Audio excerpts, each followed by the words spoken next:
Barrel room, unbottled lies. Wineries don't sleep, they ferment. After the last tasting flight signs its name in lipstick on the rim of a glass, and the terrace chairs remember they were furniture, the cellar lowers its voice to a wet, animal whisper. Tanks tick as they give up their day heat, a slow cooling that sounds like a city teaching itself manners. The glycol lines hum. The concrete sweats. CO2 pools near the floor in invisible lakes that will not forgive inattention. If you've never stood alone at 2:08 a.m. in a barrel room and watched air look thicker than it ought to, you don't know how a building can ask you for honesty without moving a single hinge. I'm Theo, cellar master at Arcady Estate, which looks like restraint until you walk behind the postcard. My desk is a too-low table with a ring from a wet bung like a small moon, a hydrometer that knows exactly how patient I am, a stained lab notebook, and a battered thief that has taught me more about confession than any priest. On the wall, a map of the vineyard with blocks colored like weather, a list of maintenance sins, a faded photo of the founder holding a cluster against his cheek as if the fruit could hear compliments. Clara, my wife, then, could convince a room to remember its best angles. Marketing lead, event wrangler, she dressed appetites until they were photogenic. We met at a harvest dinner in the crush pad that smelled like rain and ambition. I liked the way she stood as if decisions were muscles. She liked that my hands looked like work that didn't apologize. We kept Wednesdays because weeks devour what they aren't told to respect. She'd slip through the staff gate wearing a hoodie that knew my name, past the tank farm with a grin for the night guard who pretended not to see, and I'd be waiting in the barrel room with a flashlight in my pocket and a grin that trusted the door we didn't lock. If this feels like bragging, I'm building the room. There's a notch in my lower back from the corner of the rack where she once shoved me, and a line of French oak forgave us with a thud. There's a comma of a birthmark high on her thigh I could find in the dark. There's the way she'd say, "We have 10," and I would use 9 and keep one under my tongue in case famine visited. The first wrong thing wasn't lipstick. It was seconds. The security log marked Barrel Room South, held open sixes at 00, 17-2 Thursdays in a row. Doors tattle when you hold them. It's their one principle. The fermentation control panel registered a temperature spike at 00, 21 in the corner where tank 14 sleeps like an old dog, too neat to be accident, too small to be failure. Camera 3 on the crush pad winked out for 18 seconds and came back with the offended innocence of a liar. In the private lounge, 2 splits of Ricet went missing without a corresponding note in Steward's book. Stems returned themselves while no one watched. The slotted drain next to the barrel washer smelled faintly of mint at 00, 41 when it should have smelled like tartness and oak. On the lip of a glass by the lab sink, a faint plum mouth dried into a regret. I wrote a generous story. A cellar hand took a break and drank like a sparrow. A stagiaire got confident with the panel. The camera sneezed. The building breathed. Then the next Thursday the minutes repeated and the cellar, the most honest room I know, learned ritual. Clara unrolled open onto our counter like blueprints. We were folding towels in halves. I argue for thirds the way some men argue for détente when she leaned her hip into the laminate the way sailors trust the hull and not the ocean. With rules, she said, with care, with us first. She didn't touch me while she said it. In our house dialect, that means truth is dense enough to have gravity. I wanted to be bigger than the room where grapes learn to confess. We wrote it down. No one from Arcady. No clients, no press, no donors. Tell before, not after. Protection always. Our bed, a border drawn in a language we both spoke. The first week, she kissed me like a ceasefire. The second, like an apology that hadn't found its nouns. The third, at 11:12 p.m., she texted, Client tasting ran long. Don't wait up. And the south door of the barrel room at 0017 performed its little disobedience with perfect form. I don't set traps in sanctuaries. I tune the room until it hears itself. I dusted the inside plate of the south door handle with a breath of diatomaceous earth I keep for slippery days. Under my UV wand, it would bloom like memory and kiss a palm that forgot to be careful. I rotated 3 bungs to an irrational alignment my bones could recognize in the dark, hurried hands like symmetry. I laid a hair of monofilament shin-high across the aisle between racks, not to snare, only to teach a stride to confess its hurry. I set the thief on the tasting bench with the stem pointing due west instead of our usual north. The kind of wrongness a body corrects without admitting it learned manners from a stick of glass. 0017 held sevens. 0021, the panel blipped, polite as a cough. The bungs nudged themselves true. The monofilament lay coilpolite on the floor, moved aside by fingers that knew how to lift a trap as if it were glass. On the south door, a faint galaxy woke where dust married skin. The thief pointed home again. Clara slid in with fast hair and a mouth brave enough to hold a script without cruelty. I lifted the wand and stars appeared on her wrist where pulse negotiates. She looked down like arithmetic is not a personality trait but a survival one, then up, and her face chose the sentence. "Don't make me the villain," she said. "Not pleading, just human tired." "I asked for before," I said. "I thought I did," she said, and in her grammar client tasting counted. She had kept tempo. I had insisted on melody. He came with her in the way men arrive after introducing themselves to mirrors. Rafe Sutter, Somgon's semi-famous brand collaborator, the kind of palate that speaks in rehearsed metaphors and gets paid for the rehearsal. He'd hosted 2 of her events and taught donors to nod at tannins like manners. He wore linen like a lie that knows it will be forgiven. He didn't look at me, not directly. He looked at the French oak behind me, as if asking it to admire him in private. "We'll go," he said, gentle as a cat to a room he believed couldn't arrest him. "We won't perform in here," I said.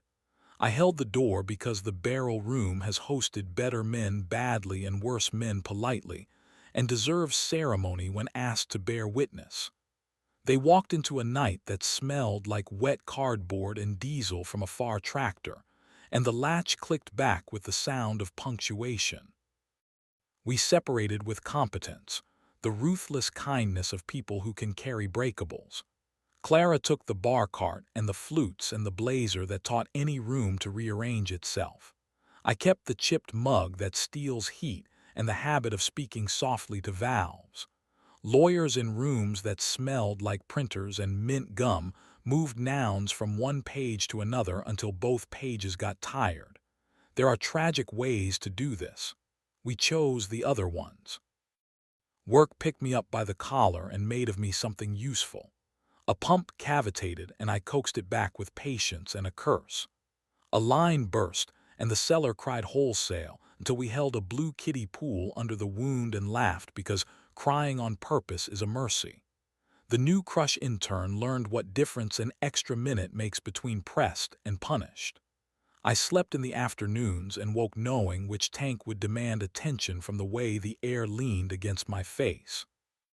Myra showed up 3 weeks later with a crate of staves on her shoulder like a woman who trusts wood. Cooperage rep on paper, cabinet maker in the bones. She smelled like cedar and lemon oil, and a temper that files itself sharp. She wore a canvas apron the color of arguments. When she ran her hand along a stave, the grain stood up and listened. "Which one's sulking?" she asked, eyes on the racks like a hawk polite enough not to mention the rabbit. "Block E's Pinot in 4. It thinks rules are for other fruit," I said. "It's right," she said, and then she grinned. "But it still needs to be wanted." We started with verbs that don't draw blood. She swapped bungs like punctuation. I read densities out loud until the numbers turned into weather. She taught me the sound a stave makes when it's about to split for reasons it won't confess. And I taught her the exact note Co2 sings when the room has more of it than is kind. She'd leave a wedge of grapefruit on the edge of my desk at shift change, and I'd trade her the first pour from a lot that had finally remembered who it wanted to be. At 3:02 a.m., when the barrel washer exhaled and the glycol lines leaned into tenor, we'd stand by the neutral oak and talk like people who love materials more than applause. The first time she touched me, it was my wrist, a degree of correction so I wouldn't set a thief down where it would bruise the varnish. "There," she murmured, and my body, which had been renting itself out to competence, moved back in. We aren't children.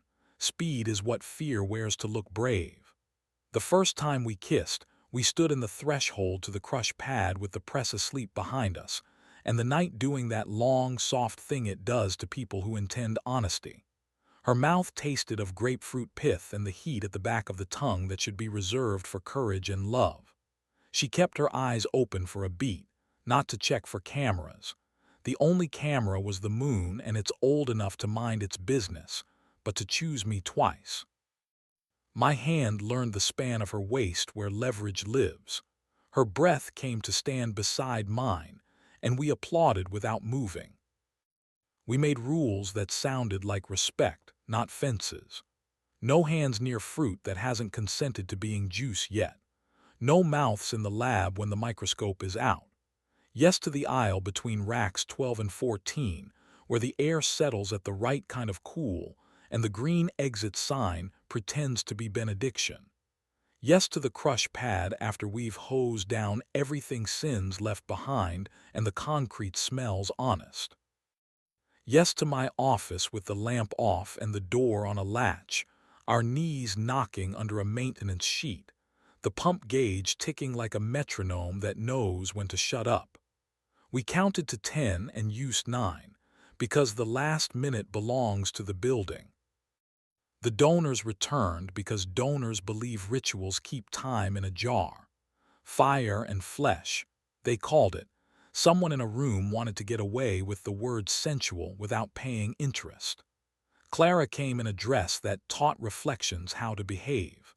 Rafe moved in her wake the way a boat's wake teaches water manners. We nodded like adults who refuse to make a building carry what we can. Myra wore black because glue hides there. She crossed behind them with a stave under one arm and a smile she had negotiated with in a mirror that tells the truth. Between speeches, when a man said terroir as if it were a confession and another said alchemy as if science wouldn't hear, I did my rounds. South door, obedient. Panel, calm. Camera 3, faithful. On my desk, the old chalk tin where I keep small things that once tried to be lost clicked under my thumb. Inside, 2 clear hair ties and a bobby pin bent into a question mark among bits of twine and a screw that belongs to a valve we retired. Not trophies. Quotation marks around a chapter I didn't need to perform again. I snapped the lid with the softness the seller has asked of me since my first day. After breakdown, Myra found me in the aisle between racks with my palms flat on a barrel head, as if the oak could tell me how to forgive. A crescent of Cooper's wax lived on her wrist like a reservation. "You look like you're practicing staying," she said. "I'm learning," I said. "To be a guest." Her hip leaned into mine, proof of concept. "To stop auditioning for rooms that already hired me," I said, and took her hand because even in sanctuaries there are seconds that insist. We didn't rush. The cellar had sprinted enough for everyone else. In the cool, our shoulders learned the grain of each other. I pressed my mouth under her ear where stubbornness sleeps, and she made a sound I filed under famine and feast. She slid her fingers under my shirt and mapped my ribs like a cooper taps a barrel, one knuckle at a time, listening for a hollow that doesn't belong. When my hip knocked the thief to the floor, we both laughed because in this building slapstick is part of the liturgy. We kept our hands off the living wine like believers keep fingers out of holy water they're tempted to drink. There's a version of this story where I went to war. I could have pulled feeds, called security, staged a reckoning on the crush pad, and let applause do the rest. That version ends with a room that never looks at me honestly again. I walked 2 bodies out of a door. I kept a sanctuary from being humiliated. I chose small verbs and a longer grace. Summer taught the vines to be arrogant and me to forgive them for it. The new intern learned the difference between extraction and violence. The lab taught me that malic acid will lie to your nose if you give it the chance. Myra taught me that wood behaves out of love for flame, not because of it, and that I go very quiet right before my temper remembers it still owns a mouth. I taught her the exact hiss a hose makes when it's about to leap, and how to sleep upright against a stack of neutral oak, without letting your neck hate you in the morning. One night, the south door chimed at 00, 17 out of habit, because buildings develop jokes when you stop making them cover your sins. The monitor showed only the dark teaching itself patience. I laughed into my sleeve. Myra laughed into my collarbone, and the air in the barrel room agreed not to write this down. If you wander into Arcady at a bad hour, you might see a man in a damp shirt stand with his palm on a barrel as if he could teach it kindness. You might smell grapefruit where no dessert was plated. You might see a woman in a canvas apron rest her cheek against oak for 1 second that belongs to no one else and call that prayer. You won't see the chalk tin unless you've earned it. You won't see the UV wand unless the room needs a ghost revealed, and there isn't a kinder way. I lock the south door and feel the burr under my thumb where everyone's story has burnished the plate honest. I kill the pumps in order because the cellar prefers closure with manners. I listen to the last slow drips into the slop sink and the little clean click the panel makes when it has decided that I've earned sleep. Myra steals my last clean minute because she can. I let her because that rule outlived all the others. Tip the night. We walk the concrete with our hands shoved into each other's pockets like we invented warmth. The vineyard outside is a geometry of trellises pretending to be a prayer. The chalk tin in my drawer clicks like punctuation. Not a period. Not yet. A semicolon. 2 clauses joined by a breath we finally know how to take. Wineries don't sleep, they ferment. They forgive slowly, then all at once when you stop making them host scenes they didn't audition for. We have 10. We use 9. The last minute belongs to oak and to a wrist under a thumb and to a mouth that says now without raising its voice. In the morning, the first pump-over will ask for honesty again, and will hand it over with the kind of care only people who have broken their own rules learn how to pour.